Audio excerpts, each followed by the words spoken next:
addiction to oil is our addiction to war.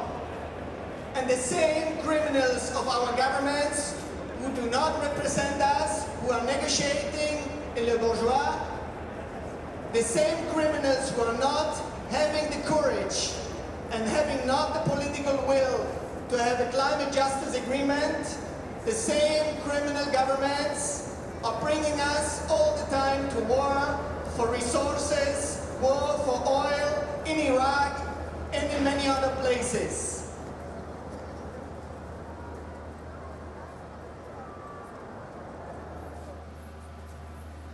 Governments fail by definition to represent the governed, opposing interests, a difference in kind. The spider resigns as protector of the former fly, but most are representative of something. True electors visit summits unannounced or modestly stand aside. Transnational brands, ultra-high net worth individuals, hereditary and self-made, Main Street banks, and Wall Street wealth creators, fossil fuel extractors, fossil futures traders, pension funds and other death rate speculators, far-sighted land grabbers, all the inwardly immaculate investors of the world. In short, capital, which must accumulate or die, and species death be damned. The highway to social and planetary hell is now a costed, scalable project, a growth story with the overseers all on board.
The disobedience we will be doing is going to be about the red lines.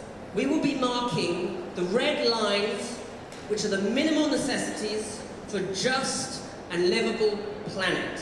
And with our disobedient bodies, we will be marking those red lines in Paris. There is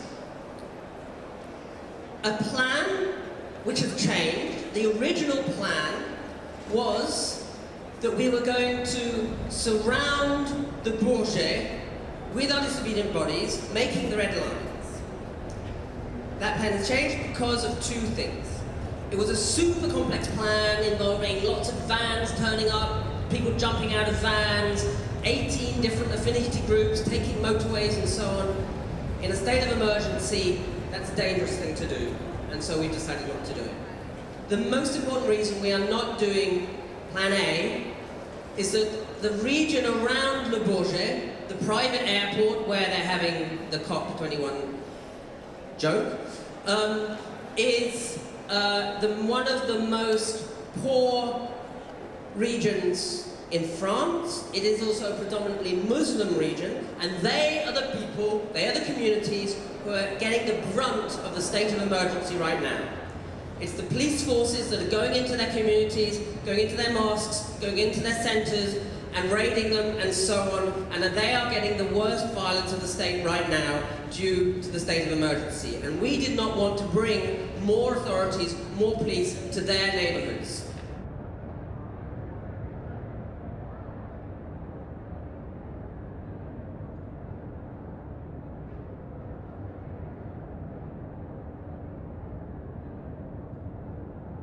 Paris, besieged by its own protectors, the banlieues of the internal enemy more so.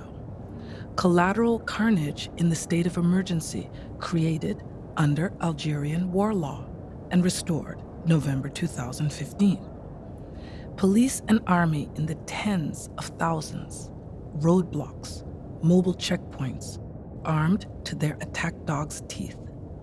Just a precaution, but protest is treason for the indefinite time being. And public housing blocks are automatically crime scenes. The newborn CRS Gendarmerie mobile state need not trouble Christmas markets, trade fairs, national football, or observance of electoral routine.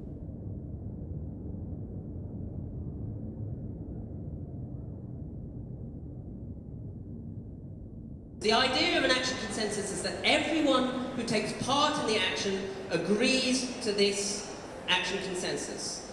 And that consensus is the actions will be non-violent. We will not increase or escalate police violence. We will not push through police lines, and we will not damage property. Those are the action consensus that we have decided amongst 150 organisations for these actions on D12. We are starting to feel that we're winning. We won XL pipelines. We won Shell coming out of the Arctic. Divestment at a massive level no one could have imagined 3 or 4 years ago. We are a movement that's on the rise. And the French government were terrified. We heard off record that they wanted to, and they used the word, snuff out the movements around the COP21. This was before the attacks. The attacks happened, the state of emergency came in, and they then admitted off record that they were going to use this to stop us having our last word. We haven't bent over and we said, we will disobey on the 12th, and we're going to do it.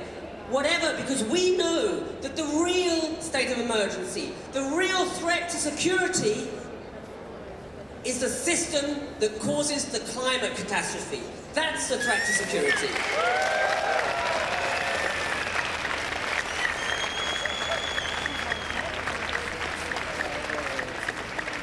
And we're talking about the security of life on this planet. On D12, are going to have the last word. We are going to arrive to the area which is between the Arc de Triomphe and Port-Maillot, which is an area which stretches from one arc to the other. The Arc of Triumph is an empire monument, a monument to war and empire. The arch at La Défense is also an arch that represents war and empire, but it's also another form of empire, which is the financial districts and the multinationals of the fossil fuel companies and more are all there. And we will mark with our disobedient bodies a red line between these two spaces.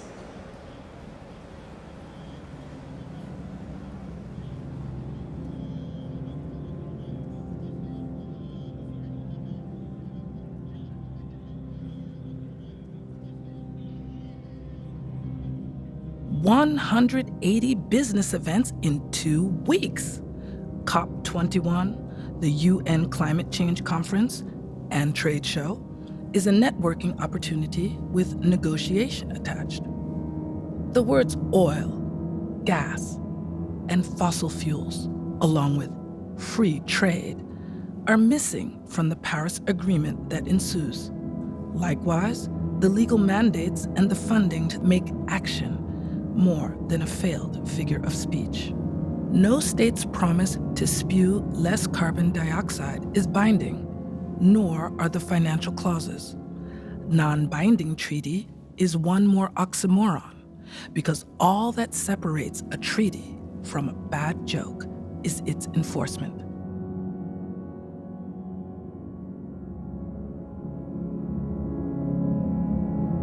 Non-binding agreements then, or private jokes between the same statesmen whose binding free trade pacts make dead letter of local climate law, between the cash-strapped states where central banks pumped $12 trillion into a sagging asset balloon, a string of extinct species pulled from the magician's hat.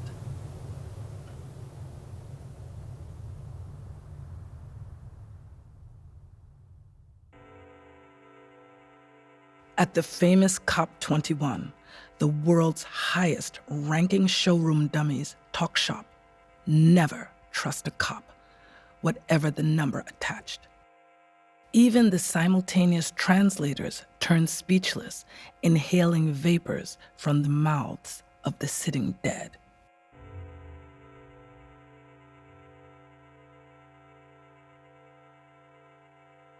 "21 years of slapstick summits, failed secret meetings go to show that climate change will keep laying waste as long as property rights, the rule of law, and the rest of capital's standing orders are allowed to stand."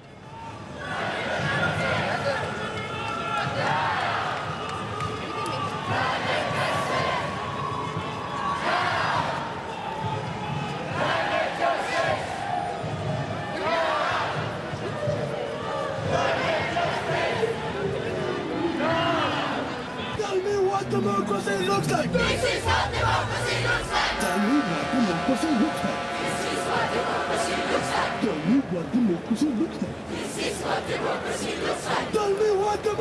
looks like. This is what democracy looks like. Tell me what democracy looks like. This is what democracy looks like. Tell me what democracy looks like. This is what democracy looks like. Tell me what democracy looks like. This is what democracy looks like. Tell me what democracy looks like. This is what democracy looks like. Tell me what democracy looks like. This is what democracy looks like. Tell me what democracy looks like. This is what democracy looks like. Tell me what democracy looks like. This is what democracy looks like. Tell me what democracy looks like. This is what democracy looks like. Tell me what democracy looks like. This is what democracy looks like. Tell me what democracy looks like. This is what democracy looks like. We are nature defending its earth. We are nature defending its earth. We are nature defending its earth. We are nature defending its earth. We are nature defending its earth.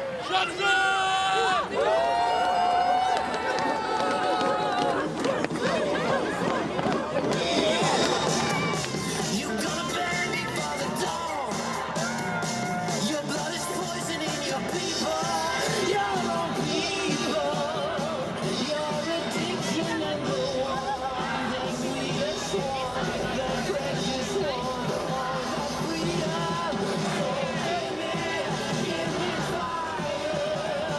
It doesn't always last. 2016 is when our movement's going to get stronger.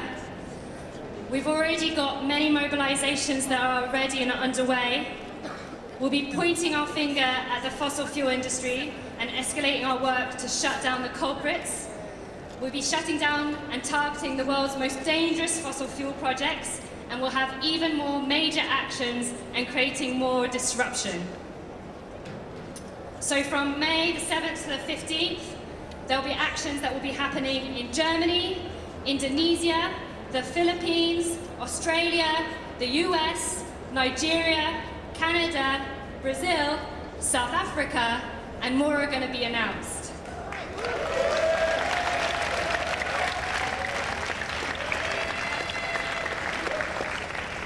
And so our message is going to be that the world is ready to break free from the age of fossil fuels and begin building the just and renewable energy economy that works for everyone.